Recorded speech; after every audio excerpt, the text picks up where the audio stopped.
Every Friday, millions of American parents commit a financial crime. No, they're not robbing a bank. They are doing something they actually think is loving. They think they're being such great parents because they walk up to their child, they open their wallet, and they hand over cash. Here you go, buddy. Here you go, honey. Here's your weekly allowance. And they think they're being such great parents for doing so. Today, I want to explain 6 reasons you should not give your kids a weekly allowance. 6 reasons to stop the allowance. Let's go back. So Friday, you hand them the cash. Now, maybe you say, no, we give our allowance on Saturday or Sunday or Monday. But the point is, many American families give a weekly allowance to their kids, some amount of cash just for being part of their family. I have friends in Europe and other places. I'm not sure that other countries do this nearly as much as we do it in the US. The child takes the money, of course, right? They didn't mow the lawn. They didn't scrub the toilet. They didn't solve a problem. They just existed. We call this an allowance. Economists call this a welfare state. I know that sounds really harsh because you love your kids, and so do I. I mean, you want them to have money to learn how to spend it wisely. But I'm here to tell you that by giving your child money just for breathing, you're teaching them a lesson that will cripple them in the real world. My name's Dr. Nathan Crockett. I'm privileged to own 19 companies and about 50 pieces of commercial and residential real estate. Today, I'm going to give you 6 reasons that we never give our kids an allowance, even though we know a ton of their friends get an allowance and so on. Don't worry. I'm not saying that we don't ever give them any money. We give them plenty of money. We just don't give them this allowance for doing nothing. We switched from an allowance system, or we never really started it in the first place, to a commission system. In the next few minutes, I'm going to show you why this one shift could actually change your child's future and the way they think about work and responsibility and entitlement. So, number one reason you shouldn't give them an allowance, I call it the breathing bonus. Real life doesn't work like this, right? The real world does not pay you to breathe. Imagine if you walk into your boss's office on Friday and you said, Hey, boss, I didn't actually do any work this week. I just sat in my chair and played on my phone. But I'm here. Can I have my paycheck? your boss would laugh you out of the building, right? If he or she is a good boss. You don't get paid just to sit and breathe. In the real economy, money is an exchange of value. I do the work, I provide value, and you give me money. That's my reward.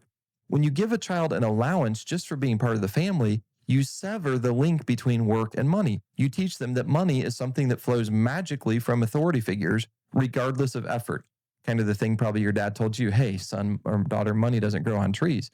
We want our kids to know that money is a result of serving someone else. If you provide value, you get paid. If you don't provide value, you don't get paid. That isn't cruel. That's reality. It's just like gravity. The sooner they learn that gravity exists, the less likely they are to fall off a cliff in their 20s. And the sooner they learn this fact about economic gravity, the less likely they are to ruin their lives in their 20s. Second reason, allowances breed entitlement. Have you ever seen a kid throw a tantrum because they didn't get their allowance, even though they were a nightmare all week? But mom, it's Friday. You owe me. That word owe is poison.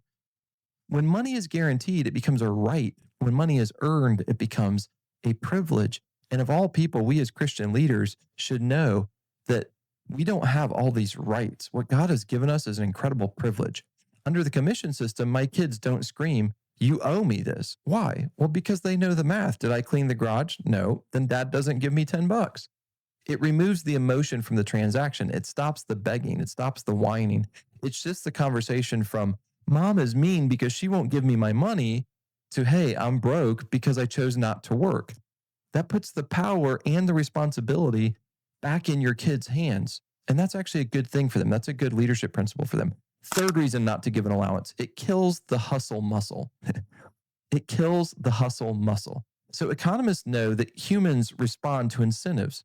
If I pay you $20 a week to do nothing, what's the incentive to go out and find work? Zero. You're going to get $20 for doing nothing. If you have a teenager who sits on the couch playing video games and refuses to get a summer job, ask yourself, am I just subsidizing his laziness? Am I really helping my teenage son or daughter by giving them this allowance all the time? When we cut the allowance cord, something amazing happens. For instance, we don't give an allowance, but my son Christian got into doing magic tricks and so on. He wanted a new magic set. So he came to me and said, Dad, is there anything I can do to earn, I think it was $15 for this set he wanted to get at Hobby Lobby. Suddenly his eyes were open to work.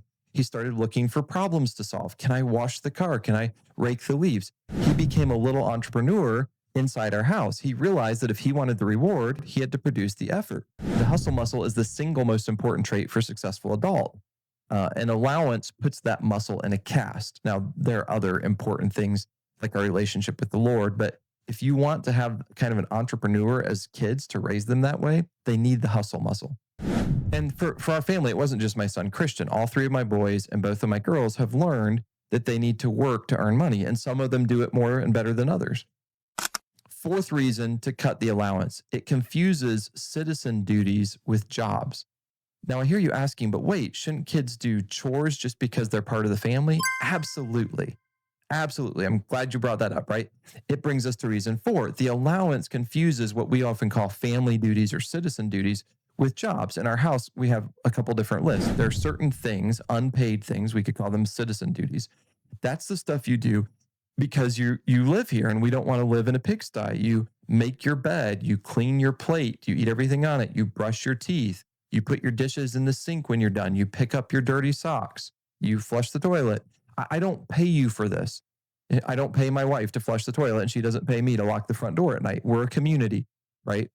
So the second list, so there's certain lists you do just because you're part of this family, would be the commission jobs, the citizen jobs and the commission jobs. These are jobs that we pay for. They go above and beyond. These are jobs I would specifically have to pay a professional to do if my kids didn't do them. So trimming hedges and mowing the lawn and doing a deep clean of the car or cleaning out the gutters. And there's a very long list, cleaning the basketball court. When you pay a kid to make their bed, you're teaching them that basic personal responsibility deserves a financial reward. It doesn't. They should make their bed to make their bed. So keep the list separate. Citizen duties build character. It's part of being part of this family. Commissioned jobs build wealth. Fifth reason, allowance feels like monopoly money. I don't know if you enjoy Monopoly. Just over Thanksgiving break a few days ago, my family played quite a bit of Monopoly with the grandparents as well. Have you ever noticed that kids spend their money differently than your money? Like if they're spending your money, you give a kid $20, they'll spend it on a cheap plastic toy that breaks in 5 minutes. Why? Because the $20 cost them nothing. It had no sweat equity attached to it. But when it's their money instead of your money, right? When my daughter spent like 3 hours pulling weeds in the hot sun to earn $15 because she really wanted to earn the $15, you better believe she thought twice about spending it on candy, right? She's going to be in the store holding a candy bar and thinking, hey, is this candy bar worth 20 minutes of sweating in the dirt? And she puts it back. That's financial literacy. That's understanding the cost of goods in terms of life energy. You can't teach that lesson with a handout. You only teach it with a paycheck. And a paycheck comes when they actually do work, not just receiving cash every single Friday for their allowance. Sixth reason, it robs them of their dignity. If you give them an allowance, in some ways, you're robbing your kids of their dignity. And you might think, no, but there is a specific feeling you get when you look at a job well done, you wipe the sweat off your forehead, and you get paid for the job. It's a type of pride, hopefully not unbiblical pride, but pride in your work. It's the feeling of capability. I did this. I earned this. I worked hard and I received a reward. When we just hand kids money, we're treating them like charity cases. We're saying, you aren't capable of earning this, so I'll just give it to you. But when you hire your child, you're saying, I believe you are capable. I believe you're strong. I believe you're valuable enough to do a real job. That builds confidence that lasts a lifetime. And even when your kids are young, there are real jobs that they can do. You'll probably be surprised if you have high expectations for them. It's remarkable what your kids will actually rise to the occasion to do. So here's my conclusion. Fire the allowance and hire your kids, right? So this Friday, if that's when you give out the allowance, sit your kids down, tell them, hey, the allowance is over. The welfare state is closed. And then you can smile and slap a work for hire list on the fridge. That's where we keep ours, is on our fridge in the kitchen. Tell them the opportunity's open, the bank's open. If you want money, here's how you can earn it.